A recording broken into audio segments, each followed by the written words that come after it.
Mari kita bersyukur kepada Allah Subhanahu wa Ta'ala yang pada kesempatan kali ini Allah masih memberikan kita nikmat berupa nikmat ketenangan, berupa nikmat keselamatan.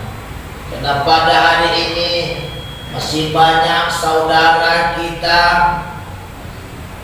tetangga kita yang hari ini diberikan oleh ujian dan cobaan oleh Allah. Ada lewat longsor, ada lewat banjir, ada lewat angin, yang hari ini mereka tidak tenang. Jangankan ingin beribadah, makan pun tidak tenang. Kenapa? Saat itu ujian yang diberikan oleh Allah turun ke tempat mereka. Tapi hari ini kota Tanjung Balai yang kita cintai ini, kita tenang, kita selamat. Tapi belum pun kita lihat umat Islam di Tanjung Balai belum pun untuk beribadah, datang ke masjid salat berjamaah, padahal tenang, selamat kita. Tapi inilah kita.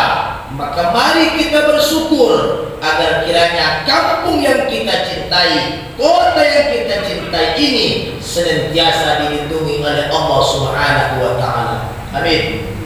Selawat dan salam mari kita perbanyak kepada baginda Rasulullah sallallahu alaihi wasallam.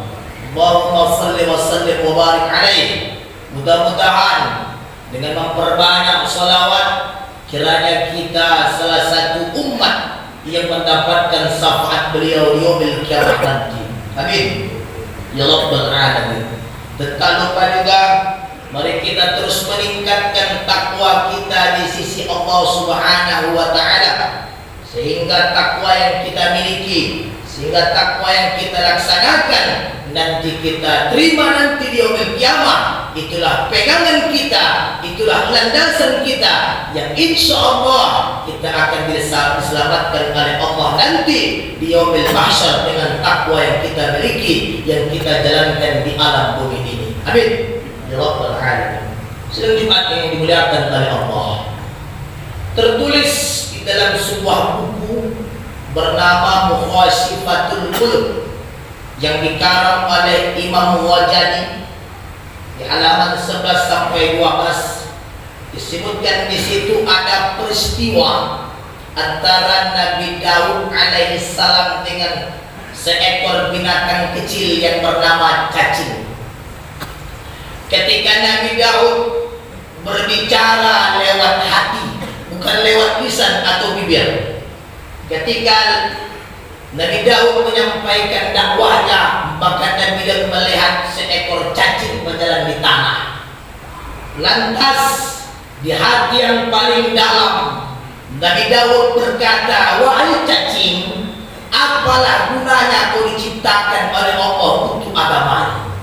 Apalah manfaatmu cacing digunakan di bumi ini untuk agama Allah?" Lantas cacing tak bisa berjawab apa yang dicakapkan oleh Nabi Daud alaihissalam.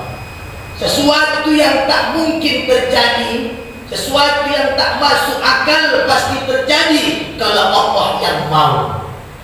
Menurut ilmu tauhid, menurut akal kita tak mungkin. Bila Allah katakan mungkin, innama amruhu idza arada syai'an ayyaqula lahu kun. Kalau Allah katakan kun, tak mungkin bisa mungkin. Kalau Allah kata kun, tak jadi bisa jadi. Karena ini milik Allah Subhanahu wa Ta'ala. Maka cacing yang tak bisa berbicara, Allah berikan ilham bisa berbicara.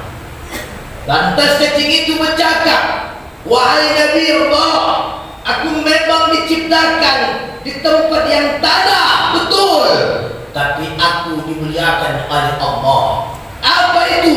Yang pertama, bila di pagi sampai sore aku berzikir kepada Allah dengan zikir subhanallah walhamdulillah wala ilaha illallah wallahu akbar. Kalau di malam aku berselawat, Allahumma salli wa sallim wa barik ala sayyidina ummi wa ala alihi wa ashabihi wa sallim ajma'in. Lantas Nabi Daud saat itu merasa terpukul. Kenapa? Karena bertanya, apa yang dilihatnya tidak mungkin bisa bermanfaat, tetapi semua yang diciptakan oleh Allah itu semua punya manfaat. Tidak cuma dimuliakan oleh Allah. Imam Ghazali mengambil hikmah dari sini adalah, yang pertama adalah keberadaan cacing yang nampak tak ada gunanya saja mendapat kedudukan di sisi Allah sebagai makhluk yang ditugaskan untuk berzikir dan berselawat kepada Nabi Muhammad SAW.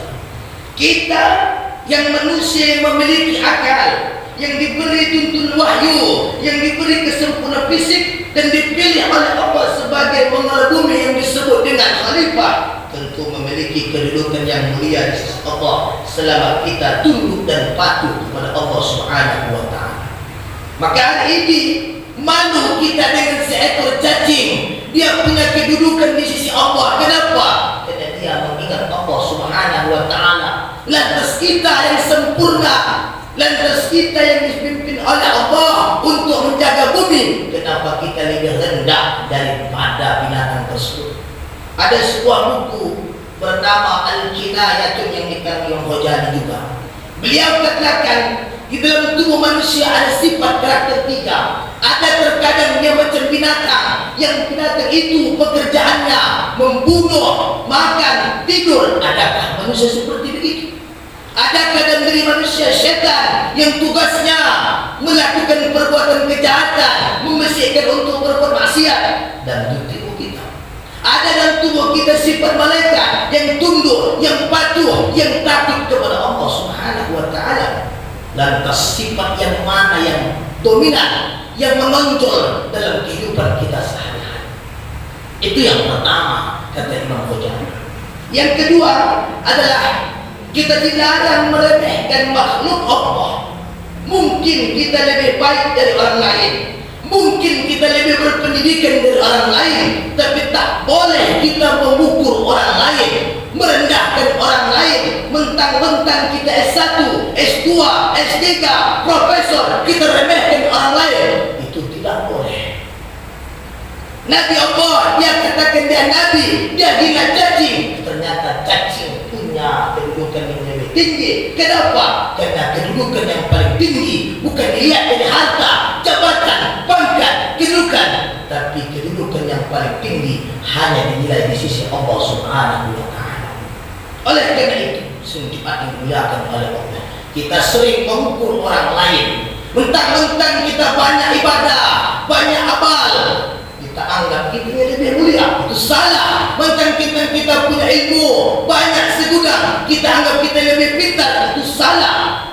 Semua di hadapan Allah itu semua sama, tapi Allah hanya melihat siapa yang sering mengingat aku, siapa yang sering sujud kepadaku, siapa yang sering menyebut namaku. Itulah hamba yang akan kuselamatkan nanti di padang mahsyar.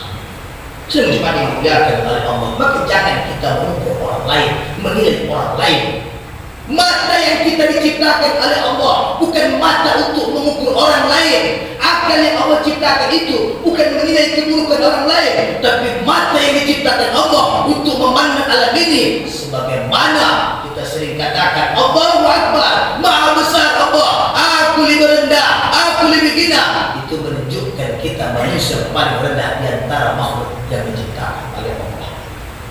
Makanya aplikasi di dalam surat itu sebenarnya di dalam buku Wa Ta'rifu Minas Shalah, makna surat itu hakikatnya adalah ketika kita sholat timbul rasa takut kita, timbul rasa takut.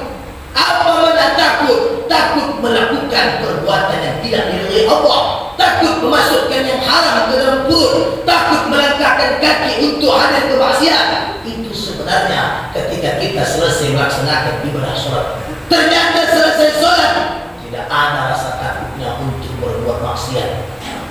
Sudah cepat dimuliakan oleh Allah. Maka oleh karena itu, mari kita renungkan. Ini sudah tahun 2021. Masa ini sudah lewat 1 bulan yang lalu. Mari kita renungkan. Apa yang kita renungkan adalah muhasabatul nafsi, mengintrospeksi diri kita. Mari kita bermuhasabah diri.